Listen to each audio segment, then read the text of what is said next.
अनुभव नाम याद है? या वह भी भूल गई? सुनकर सविता जी के आंखों में आंसू आ गए, गला रूंध गया और जोर से सिसकियां निकल गई। वह नर्वस सी होने लगी। आंटी क्या हुआ? अनुभव आपका बेटा है ना? सॉरी है, नहीं था। सविता जी हकलाते हुए बोली, हाँ वह मेरा ही बेटा है। कहाँ है वह? कैसा है? तुम जानती हो उसे? मुझे याद करता है या फिर भूल गया? शायद भूल गया होगा। 10 साल का ही तो था, अब तो वह बहुत बड़ा हो गया होगा। मुझे पहचाने का भी नहीं। सविता जी एक सांस में सब बोल गई। अदर का अब तक आंख भसकोरे हाथ बांधे उसे गुस्से में देख रही थी। उसने उसके एक भी सवाल का जवाब नहीं दिया। अरे बोलो ना बेटा, कहाँ है वह? कैसा है वह? कहाँ है? तो वही जहाँ आप उसे छोड़कर आई थी। और कैसा है? तो यह आप क्यों पूछ रही है? जिस बच्चे का माँ बाप ना हो वह कैसा रहेगा अंदाज़ा लगा सकती है। और रही बात मैं कैसे जानती हूँ, तो अब वह मेरा पति है। क्या तुम अनुभव की पत्नी हो? यानी मेरी बहू? इतना बड़ा हो गया वो शादी कर ली उसने। चेहरे पर छोटी सी मुस्कान आ गई, आंखों में अनेकों को सपने झिलमिला लगे। एक नई उम्मीद बंध गई। वाह! तुरंत आगे बढ़कर अदरका के चेहरे को छूने लगे, लेकिन वह तुरंत पीछे हट गई। पहले आप यह बताइए, आप उसे छोड़कर क्यों चली गई? अगर आपको दूसरी शादी करनी थी, फिर से परिवार बसाना था, तो इसमें कोई गलत नहीं है, कोई बात नहीं। लेकिन एक बेटे को क्यों छोड़ दिया, यह जानते हुए भी कि वह अपने पापा को पहले ही खो चुका है? आपके अलावा कोई नहीं था उसका। आपके इस तरह छोड़ने के बाद क्या होगा उसका? अपनी खुशी के चलते आप एक बेटे की खुशी, उसका बचपन, सब कुछ छीन लिया आपने। ऐसा कैसे कर सकती है? आप 4 बेटे को संभाल रही थी, तो आप एक बेटे को क्यों नहीं संभाला? नहीं बेटा, तुम सच्चाई जाने बिना। हाँ चलिए, अब कोई सफाई देने की जरूरत नहीं। और अब यह घड़ियाल आंसू मत बहाए। बहुत गलत किया आपने एक बच्चे के साथ, और अभी मैं यहाँ आ गई कह दिया तो आप दिखा रही है आंसू बहाकर। इससे तो पहले मैं आपके चेहरे पर दुख, तकलीफ या पछतावे का एक शिकन तक नहीं देखा। उस पार्टी वाले रात मैंने देखा कनक आंटी आपसे बात कर रही थी, तो आप कैसे मुस्कुरा कर बात कर रही थी। अब यह मत बोलिएगा कि खुश होने का दिखावा कर रही थी। सविता जी चुप रह गई, आगे कुछ नहीं बोल सकी। अदरका तो गई थी बात करने, घर छोड़ने की वजह पूछने, लेकिन वह इतने गुस्से में थी कि सविता जी की कोई बात, कोई सफाई सुनने को तैयार नहीं थी। मुझे आपसे यही जानना था, आपने उसे अकेले क्यों छोड़ दिया? जानती है, आपके इस एक कदम से हंसता हुआ मासूम बच्चा कैसा बन गया, किस दलदल में फंस गया है, कैसे जी रहा है। आपने जो किया उसके बाद लगता है वह आपके पास आएगा, आपको पहचाने का, वापस मां कहेगा? नहीं, कभी नहीं। आपके लिए उसके मन में बहुत करवाहट भर गई है। चलिए खुश रहिए, अपने बच्चों के संग में जा रही हूँ बोलकर निकलने लगी। तब पीछे सविता जी ने आवाज लगाई, तुम कहाँ जा रही हो बेटा? अपने घर जा रही हूँ, अपने पति के पास बिना बताए आई थी। वह मुझे नहीं देखेंगे तो बहुत परेशान हो जाएंगे, बहुत प्यार करते हैं मुझसे, और क्यों ना करेंगे, आखिर में ही तो हूँ उसके जीवन में। वह तल्ख लहजे में सविता जी से बात कर रही थी। ठीक है जाओ, लेकिन जब तुम मुझसे बात करने आई थी तो मेरी बात सुनते जाओ। नहीं सुनना, आपको देख लिया तो सब समझ में आ गया। तुमने कुछ नहीं समझा बेटा, और हम देखकर किसी के जीवन की सच्चाई नहीं पता लगा सकते। अब मुझे लगाना भी नहीं है। अब आपसे बात करना मतलब अपना समय बर्बाद करना। अब आप इस तरह बात करेंगी, बात को घुमाएंगे जैसे इन सब में आपकी कोई गलती थी ही नहीं। जबरदस्ती आपको किसी ने उठा लिया, शादी कर ले गया। अब आप कोई छोटी बच्ची तो नहीं थी कि किसी के बहकावे में आ गई। कोई बात नहीं बेटा, इंसान की फितरत यही है, बिना जाने सोचे समझे किसी के बारे में सब कुछ इमेजिन कर लेते हैं, अपने मन में कहानी बना लेते हैं। ठीक है, जाना है तो जाओ दुनिया के साथ। जब अपने बेटे का भी नफरत झेल रही हूँ तो एक और सही, कोई फर्क नहीं पड़ता। इन सब से पिछले 18 साल में इतना दुख, तकलीफ और सबका नफरत झेल चुकी हूँ कि इन बातों से कोई दुख नहीं होता, कुछ फर्क नहीं पड़ता। अदरका खड़ी होकर सुन तो रही थी, लेकिन पलटक एक देखा तक नहीं। ठीक है जाओ, मेरे बेटे का अच्छे से ख्याल रखना, उसे खुश रखना। जो दर्द उसके मन में है, जिस दलदल में फंस गया है, कोशिश करना, उबारने की कोशिश करना, एक अच्छी पत्नी बनने की, खूब प्यार देना उसे ताकि मेरी याद कभी ना आए। मुझे यह ज्ञान देने की जरूरत नहीं है, खुद तो अच्छी माँ बन नहीं सकी आप। हाँ, तुम सच कह रही हो, मैं सच में अच्छी माँ नहीं बन सकी। अदरका उनकी बातों को इग्नोर कर कदम बढ़ा लिया। तभी सविता जी ने फिर कहा, लेकिन जाते जाते इतना सुनती जा, मेरे 4 बच्चे जरूर है, पर मैंने उन्हें जन्म नहीं दिया और मैंने एक ही शादी की है। मेरे एक ही पति थे देव ठाकुर, मैंने एक ही बच्चे को जन्म दिया है, सिर्फ अनुभव ठाकुर को। मेरे पति यानी अनुभव के पापा के जाने के बाद से मैं अकेली हूँ, कोई दूसरा मर्द नहीं है मेरी लाइफ में। उम्मीद करती अब तुम्हारे मन में नफरत थोड़ी कम रहेगी। अब की बार अदरका ने पलट कर देखा। क्या कहा आपने? शादी नहीं की तो फिर यहाँ कैसे, अपने घर क्यों नहीं आई? इसके पीछे लंबी कहानी है, फिर कभी बताऊंगी। तुम अपने पति को बिना बताए आई हो तो चले जाओ, बेवजह नाराज हो जाएगा वह। नहीं, मुझे सुनना है, ये बात कर लूंगी उससे, वह नाराज नहीं होगा। नहीं, बहुत देर हो चुकी है, तुम अभी जाओ। और हाँ, मेरे बच्चे का ख्याल रखना, उसे खूब प्रेम देना ताकि उसे मेरी याद कभी न आए। बोलकर उसने दरवाज़ा बंद कर लिया और मुंह में साड़ी का पल्लू दबाकर जोर जोर से रोने लगे। अदरका दरवाज़ा पीती रह गई, परंतु उन्होंने नहीं खोला। तब अदरका वही रुक गई और दिमाग में एक बार फिर सविता जी की कही सारी बातें गूंजने लगी। मेरे 4 बच्चे जरूर है, पर मैंने उसे जन्म नहीं दिया। मेरे पति से सिर्फ देव ठाकुर थे, मैंने एक ही बच्चे अनुभव ठाकुर को जन्म दिया है। याद कर उसने अपना सिर पकड़ लिया। नहीं, मुझे अनुभव को बताना होगा, अभी के अभी उससे बात करनी होगी। आखिर क्या वजह है? अनुभव बिना बात जाने गुस्सा पाले बैठा है, माँ के प्रति नफरत पाले बैठा है, उसे अपनी माँ से बात करनी होगी। बोलकर वह तुरंत कार में बैठकर घर के लिए निकल पड़े। इधर अनुभव घर आया तो अदरका कहीं नहीं दिखी। उसने कई बार आवाज लगाई, हर जगह देखा, पर वह कहीं नहीं थी। अब वह थोड़ा परेशान हो गया, गुस्सा भी आने लगा। कहाँ चली गई बिना बताए? फिर उसने उसका फोन ट्राई किया तो स्विच ऑफ आ रहा था। अदरका ने यहाँ से जाते समय जानबूझकर फोन बंद कर लिया था ताकि अनुभव कॉल ना करें। अनुभव अब थोड़ा घबरा गया और सब नौकरों और रामू काका से भी पूछने लगे, पर किसी ने नहीं देखा था घर से बाहर जाते हुए। सबकी जान एक साथ ले लूंगा। एक लड़की घर से निकल गई और तुम लोगों ने देखा तक नहीं, ध्यान कहाँ रहता है तुम्हारा? अगर वह सही सलामत नहीं रही फिर तुम सबकी खैर नहीं। वह आंखें बंद कर अंगूठे और तजनी उंगलियों से सर की मसाज करते हुए याद करने लगा तो अचानक याद आया, उसने कहा था अनुज के घर जाना है। वाह, तुरंत अनुज को फोन लगाया। हेलो अनुज, अदरका है उधर, मतलब तुम्हारे घर आई है?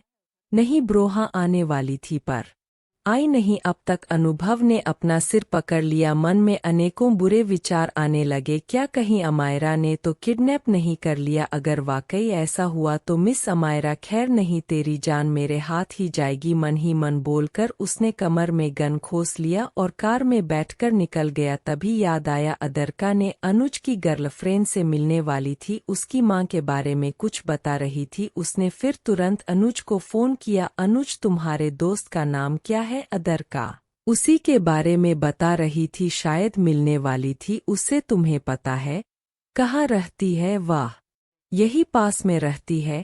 क्या हुआ? वह मुझे बता रही थी कि उससे मिलने वाली है। हाँ, यही तो पास में रहती है, मेरी माँ के स्कूल में उसकी माँ टीचर है। वह कहाँ मिली? मेरा मतलब तुम्हारी मुलाकात कैसे हुई? खनक जहाँ पढ़ती है उसके ट्रस्टी पापा ही है।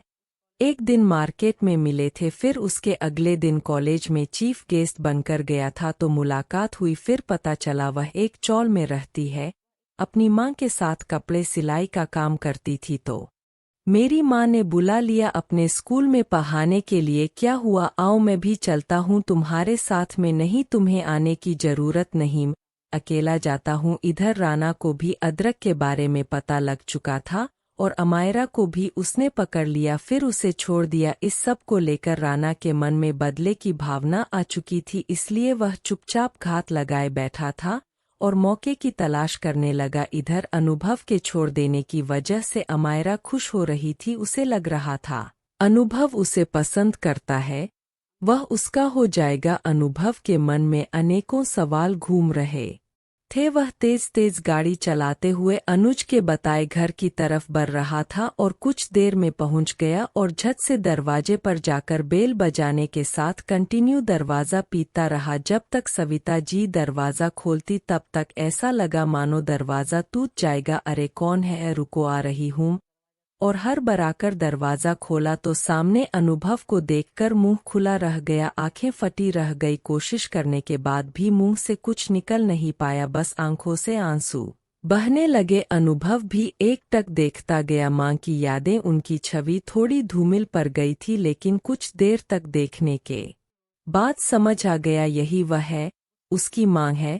गुस्से में उसके नथुने फूलने लगे, मुठिया कसने लगी, गर्दन की सभी नसें टाइट हो गई। अब तक एकटक देख रही सविता जी को रहा नहीं गया और जोर से रो पड़ी, अनु मेरा अनु है ना, तुम शट अप, मैं कोई अनु नहीं हूँ, नहीं तू मेरा अनु है, मेरा बेटा। तुमने मुझे पहचाना नहीं, शायद मैं तुम्हारी माँ। मुंह बंद रखो अपना, मेरी माँ नहीं है इस दुनिया में, माँ क्या कोई नहीं है, मेरा अनाथ हूँ मैं, अकेला हूँ, तो जबरदस्ती रिश्ता जोड़ने की कोशिश मत करना। सविता जी फूट फूट कर रोने लगी। बेटा तुम्हारी नफरतें, तुम हारा गुस्सा जायज है, मुझे स्वीकार है, पर अंदर आओ, मेरी बात सुनो, मुझसे बात करो। बेटा अनुभव को और रहा नहीं गया और जोर से चिल्लाते हुए कहा, जितना पूछा है उतना जवाब दो। कोई लड़की आई थी यहाँ पर, वो जितना पूछा उतना जवाब दो। कहा ना अब एक लफ्ज़ और मुंह से निकला तो, या खुद को मेरी मां कहा तो मुझसे बुरा कोई नहीं होगा। बोलकर वह पीछे की तरफ मुड़ गया। आंखें उसकी भी भरने लगी थी। सच में आप मेरी मां है,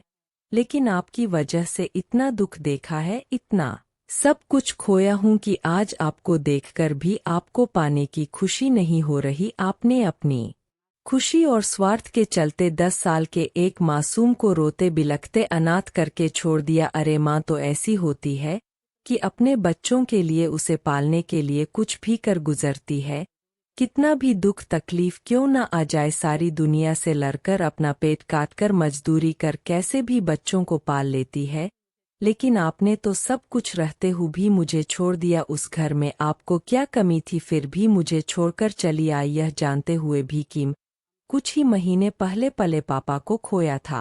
बेटा मेरी बात सुनो, मुझसे बात करो। अनुभव अंगारों से आंख लाल कर पीछे मुरा। जानती है आपको देखकर कितना गुस्सा आ रहा है, रिश्ता ही ऐसा है कि मैं चाहकर भी कुछ नहीं कर सकता। आपकी जगह कोई और होता तो शायद मैं कुछ कर दिया होता अब तक। बेटा फिर आपने मुझे बेटा कहा, बेटा कहने की हिम्मत मत करना, मैं नहीं हूँ आपका बेटा। मुझे यह बताओ, मेरी पत्नी आई थी यहाँ पर, अगर आई थी तो कहाँ गई, क्या किया आपने उसके साथ? अगर उसके साथ कुछ हुआ होगा या आपने क्या होगा तो याद रखिएगा, मैं रिश्ते ताक पर रख दूंगा, सब कुछ भूल जाऊंगा। अब सविता जी शांत हो गई। वह समझ गई अभी वह बेहद गुस्से में है, उसके कहीं किसी भी बातों का कोई असर नहीं होगा। मैंने पूछा कोई लड़की आई थी? हाँ एक लड़की आई थी, शायद तुम्हारी पत्नी थी, वह भी बेहद नाराज थी। आपकी शक्ल ही ऐसी कि कोई खुश होकर भी देख ले तो नाराज हो जाएगा। मुझे बस इतना बताइए वह कहाँ गई? अभी कुछ देर पहले यहाँ से निकली है।